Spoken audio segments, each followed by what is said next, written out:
নমস্কার বন্ধুরা, রিম্পির রান্নাঘরে তোমাদের সবাইকে স্বাগত। আজকে আমি কলমি শাকের একটি রেসিপি বানাবো নতুনত্বভাবে। তো সেটা কিভাবে বানাবো সেটাই তোমাদের সঙ্গে শেয়ার করব। তো এখানে আমি কলমি শাক ভালো করে বেছে ধুয়ে নিয়েছি। আর এখানে আমার প্রথমে লাগছে কালো জিরা ফোড়নের জন্য, শুকনো লঙ্কা, তেজপাতা, 2-3টে কাঁচা লঙ্কা। আর আমি এই যে এখানে নিয়েছি গোবিন্দভোগ আতপ চাল, আর তার সঙ্গে 2-3টে আদার টুকরা। এই দুটো জিনিস আমি পেস্ট করে নিব।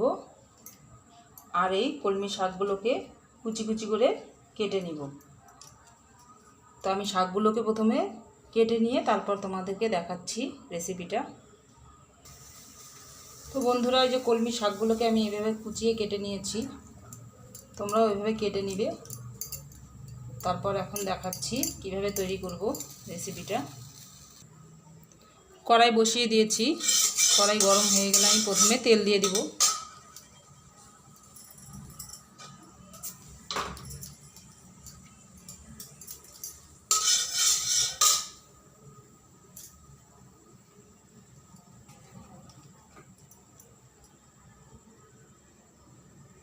তেল দিয়ে দিচ্ছি।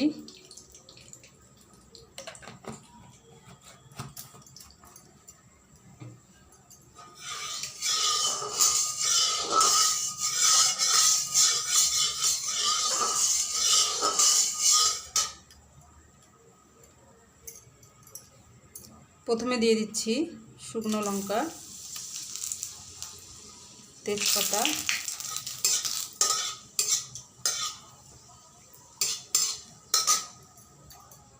এরপর দিয়ে দিচ্ছি কালো জিরে,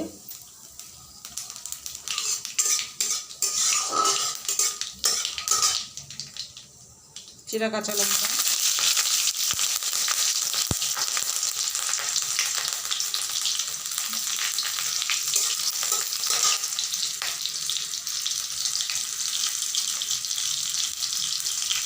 এরপর আমি শাকগুলোকে দিয়ে দিচ্ছি।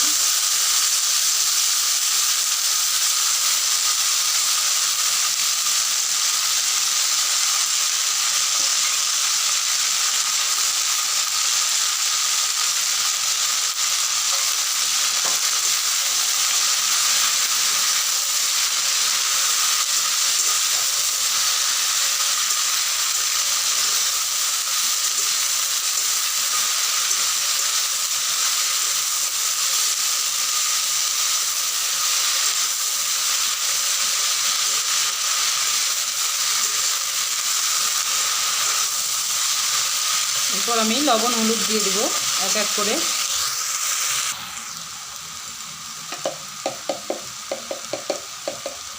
হাফ চামচ লবণ,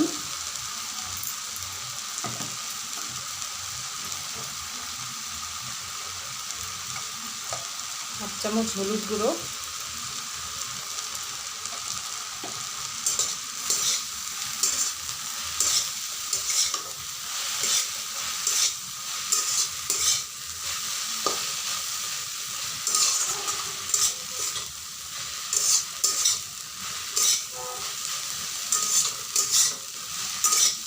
এবারে নাড়াচাড়া করে ভাজতে হবে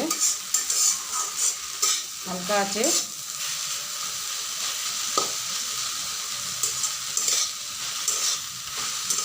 তো বন্ধুরা, ভিডিওটি তোমরা পুরো দেখবে, স্কিপ করবে না।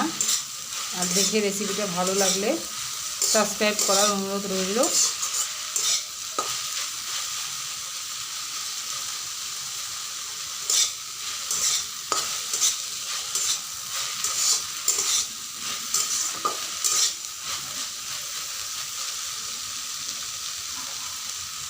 এভাবেই শাকগুলো ভাজা হতে থাক, ততক্ষণে আমি আদা আর যে গোবিন্দভোগ চাল নিয়েছিলাম আমি সেই চালের পেস্টটা বানিয়ে নিচ্ছি।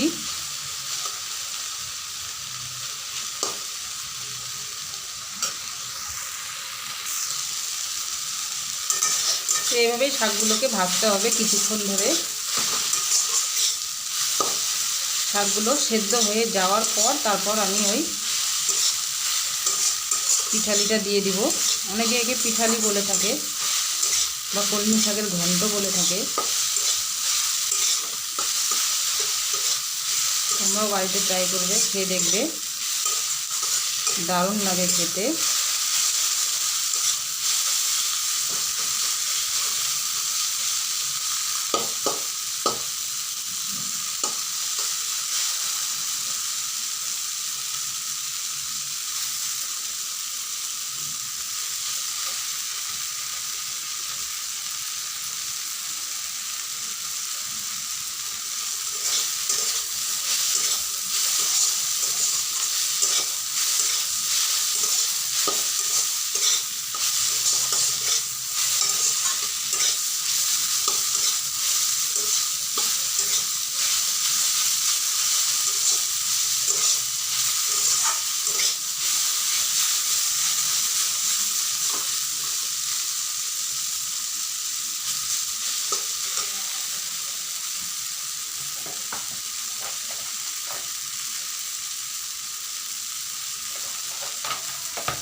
দিয়ে দিচ্ছি এখন চালের পেস্টটা।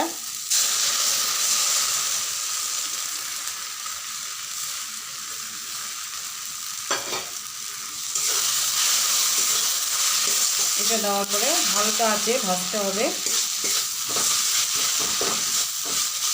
এটা এখন সামান্য একটু জল দিতে হবে।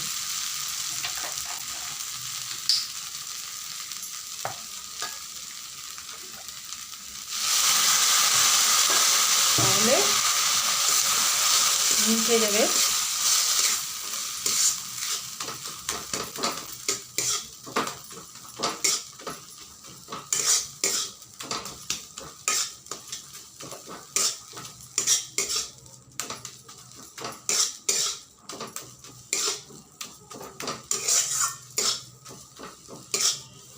এটা দেওয়ার ফলে কি হয়, শাকের টেস্টটা আরও বেড়ে যায়, খুব সুন্দর গন্ধ হবে এবং খেতেও বেশ সুস্বাদু হবে।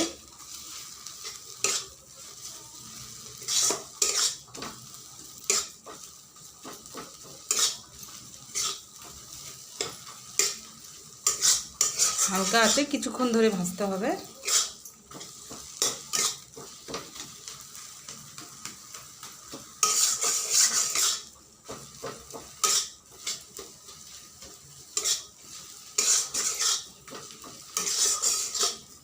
তাহলে আদার যে একটা কাঁচা গন্ধ আছে সেটা চলে যাবে।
তো বন্ধুরা হয়ে গেছে। আমার এই রেসিপিটা যদি তোমাদের ভালো লেগে থাকে তো লাইক করবে, শেয়ার করবে, কমেন্ট করবে। পরিবারের সকলকে নিয়ে নিত্য নতুন রেসিপি তৈরি করবে আর সকলকে ভালো থাকবে, নিজেও ভালো থাকবে। হয়ে গেছে, আমি এখন নামিয়ে নেব।